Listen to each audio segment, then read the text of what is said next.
Yo, what is good, everybody? It's your boy, the Strongest Wizard, and tonight is indeed Fight Night. We have ourselves yet another OP09 match here. We got my man Supernova Keith on the left-hand side, rocking out that blue doffy, as well as myself on the right with that Marshall D Teach, aka Blackbeard. Now, a lot of people do say this is a terrible matchup for Blackbeard, and I think it's not terrible. It's pretty bad. It just takes, I think, it's going to take some time getting used to this matchup and trying to figure out how to play against it. Now, this is the time of this recording of this video. This is my first time playing against Doffy with a Blackbeard, so I might make a couple mistakes where you're probably thinking to yourself, Wizard, why did you do that?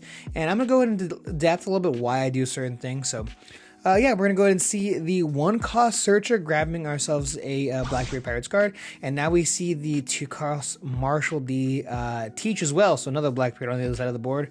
And this card is actually so good against Blackbeard. Being able to constantly bring something out with that leader ability, with that teach ability is really good. Especially on top of the fact of using that Doffy ability, right? So we already see the character coming into play, the Boa. Now, I figured on turn 2 going first, Doffy has no way they can actually play a 4-cost, and other than the blind top deck. And I want to keep my hand nice and healthy because later on the line, we're pitching a card every single turn. So in my head, I was thinking to myself, well, unless they have a teach, there's no way they can do that. Well, they found the teach, and now we see the Boa effect. So reorganizing the top 3 cards, most likely we'll put them onto the top. Don't see why not. But you guys definitely know that for the following turns, I am definitely using that leader ability, just making sure that they are not unable to do that. But swinging 7k into the one-cost searcher, of course, it does go down. We see a 5k swing going into life. I would love to go ahead and just swing 6k into the character, but unfortunately, I want to play a 4-cost character like this Laboon, which will come in very handy in a second. And I am about to pass my turn, and I'm going to go ahead and use the leader ability here to pitch the searcher and then just pass the turn. Now, this allows me that this denies Keith to use any on-play abilities.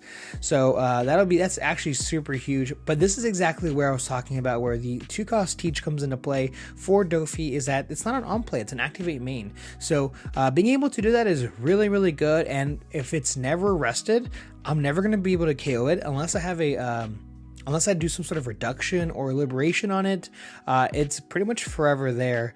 When most of the time, I'm going to try to get rid of the 4-cost character. So very interested to see how Keith does end up playing this. Now, I did talk to him a little bit before this match, and he told me that the best way for actually Doffy to beat Blackbeard is actually to starve Blackbeard. Not too sure exactly if that's the best plan or solution, but it's one that Keith definitely believes in, and for a meta that hasn't been developed yet, since the cards aren't even out, I'm definitely not going to say he's wrong in any aspect or the fashion. So it looks like we are going to go ahead and possibly tap 4 Dawn, might see another 4-cost character. Now, on-play effects do not activate. That is extremely big, especially for cards like Weevil. But we're going to start things off here with a 6k swing. Keith kind of making me eat my words a little bit. That's not really starving Keith. I'm going to go ahead and give him a 2k counter. Now, the reason why I 2k counter that because if you guys know about Doffy, even with the on-play abilities not activating, they can go super wide. So dropping the 4-cost Boa, no on-play ability like we did mention before. Using teach ability here, we're going to go ahead and give 2 arrested Dawn to that leader. And just, I guess, Keith deciding which one he wants to play. Now, whatever he does end up playing out, it won't really matter too much. It's just going to be a rested vanilla, essentially. So giving 2 rested here, we're going to go ahead and attack 7k into life, use effect, play out the Gecko. Unfortunately, not be able to grab anything, not if there's even anything in trash anyways. I'm going to have to take this regardless, dropping down to 4 life. Swinging 7ks into teach is quite a lot. 2 cards out of my hand is just a lot to ask for. And if we look at Keith's board already, we have it actually pretty wide. 2 6k bodies and a 5k on turn 2 is kind of crazy. So we're gonna see exactly what I can do. Now, I probably shouldn't have pitched the searcher, but I'm gonna start things off here with the finger pistol here to KO this Boa that's standing. I'm milling the top 2 cards of my deck. I'm gonna go ahead and use possibly Laboon ability, but first swinging 5k into 5. He's gonna go and give us the 1k counter. Use the ability here, minus a 4 cost to that Boa Boa, play out the Dock Q. Absolutely adore this card, such a good card. We're going to turn it sideways here to KO a character with a 1 cost or less, and if you guys don't know, on KO, you actually get to draw a card off of that, so really, really good here. Now, I do have to say, my Teach build has completely changed since this recording. What's really nice about Teach is that even though there's a ton of cards that are guaranteed inside this deck that you have to run, cards like Dock Q, Laboon, there's a lot of room for tech here. Speaking of tech, like the 2-cost Vasco Shot, which is a 2-cost blocker that is a Blackbeard Pirates card, which is really, really good. I still think that card's really good, but I know a lot of us are choosing to run some or none. There's plenty of other tech that you can choose to do so. A lot of really good black cards out there, right? So it looks like we are going to finally swing 3k going into 0, which does go down. I get to draw a card since that is an on KO ability. Can't really stop that unless you bottom deck or bounce back to my hand, which you could do, but there was no on play effect. So your 4-cost Saul has no value there, which I absolutely love to see if you're Blackbeard, right? So 5k swing going into the Laboon. Now I kind of really want to save this card, but I have to let it go just because the leader ability is a thing, and swinging 7k into it plus a 5k would like literally eat 3 cards out of my hand when I only have like about 5 cards in my hand, so it doesn't feel too great. We see these 6-cost Jozu coming down, and using Teach ability, we're going to add 2 Rested Dawn, swing 7k into life, use leader ability, we're going to play out the Jinbei, no effect, and I'm going to go ahead and take this. Every 7k swing, I think I honestly have to take at this point, so kind of a rough spot in myself, and if you look at the board, it's massive. This board is crazy. What happened? But it's okay. We're gonna go ahead and swing 6k into 5. Maybe we get it off. No, we do not. Gecko stays on the board, and we see the 7-cost Jack. We're gonna go ahead and rest the Jack to KO this Teach since it is quite pesky. We're gonna draw 1 card and trash 1, and then we're gonna trash these. It looks like the Searcher. The Search card is pretty good here. Honestly, being able to fill your trash helps you with the Burgess combo piece, right? So obviously Burgess is that 4-cost 4-cost Blackbeard Pirates card that for every 4 cards you get to gain plus 1k on both turns. So using leader effect here, I'm gonna go ahead and pitch the 1-cost event card, the 1-cost Searcher, and I feel like honestly I just have to do it even with only 1 or 2 cards in Keith's hand. If he has 1 turn when he plays a Jinbei and then plays a Boa, I'm just like, oh, this is just like too much pressure. I need you to naturally play down those cards so that it eats away at some of this Dawn, so I don't have to spend so much cards out of my hand to counter out of these attacks. And this is the difficult part with this Doffy deck playing against it, right, is that they just go extremely wide, whether I use the ability every single turn, and in doing so it requires a card out of my hand every single turn. So even if it's a 5k swing, you know, they're honestly quite annoying to deal with. And I do have this Jack, which is quite nice. AK body, very difficult for Keith to kind of attack into it. But yeah, we're going to go ahead and see exactly what that means. Essentially, it looks like we're going to start things off here with the 7k swing. And you've heard me talk about this time and time again. 7k swing will always connect for me. Just at this point, we're going to just kind of add that situation. Obviously, unless I don't want to die, I will obviously, you know, counter out of that situation of that play. But another 7k swing going into life. I only have 2 cards in my hand. It's a 2k and a 1k, and I'm gonna go ahead and give it to him, calling the bluff that, you know what, you won't go for my Jack. 7k swing going into life. I have to take this, and yes I do.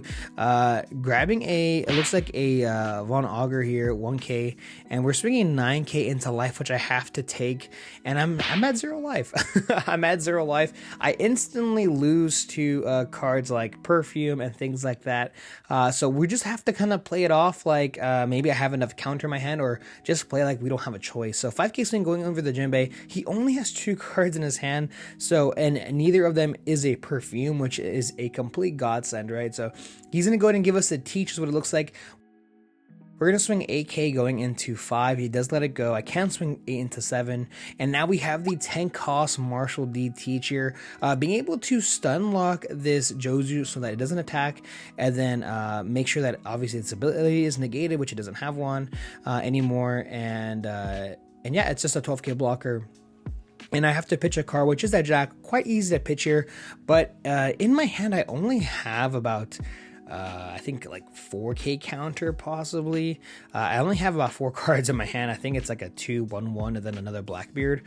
So honestly, I think if Keith just splits it even, I just lose. But this is a 14K swing. We see the ability to bring out this character, which actually does connect the Weevil, so that's quite annoying here. I'm gonna go ahead and counter this out, and then he swings another 5K, which I have to give him the 1. Now I have to keep my Teach alive. There's just no way I can just let it go like that. What's really nice though is I have this Jack being able to just give me a whole bunch of an extra attack every single turn, and with 10 Dawn, 2 cards in hand, I'm swinging 12K into this Jozu. That Jozu needs to go down. I'm gonna go ahead and play out the Teach. We're gonna go ahead and stun this Jinbei, and then obviously set up the blocker, right? So unfortunately, I only have 1 card in my hand, so I can't actually use leader ability. Then I would just essentially lose to I mean, I guess I lose either way, right? But I feel like I just need to keep this card. If he swings 12K, I can at least counter out of it, or these some sort. It's looking rough here, regardless. Let me in the comment section below, would you have just pitched your last card so that no on-play abilities activate? Quite terrifying, honestly.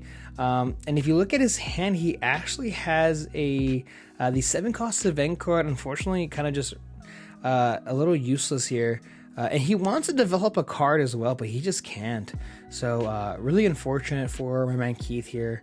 And it looks like we're going to swing a big 14K. I have to just block this, and we have the Gecko to come down. But I think he actually could have grabbed something off that Gecko since the ability did not matter, right? So 5K swing going into this character here. I assume he might just let it go. He has a counter for it, but I'm going to go and start swinging into life, which I don't think he really minds, honestly. I have 2 cards in my hand, like I did mention before. So 5K swing, actually I swing 8K first going into the character. We kind of took that back. Now 5K swing going into life, I think he's more enticed to take this 5K, which he does. And now we see another 12K swing going into life. No trigger. Do we see a trigger? No, we do not. But we actually give him the red rock, which is quite unfortunate. And that just seals the game because he just red rocks my character and just swings a big 9K into life. So thank you guys so much for checking out this channel, this video. I really do appreciate it. And stay tuned because I have a ton of new OP09 content coming out soon. See ya.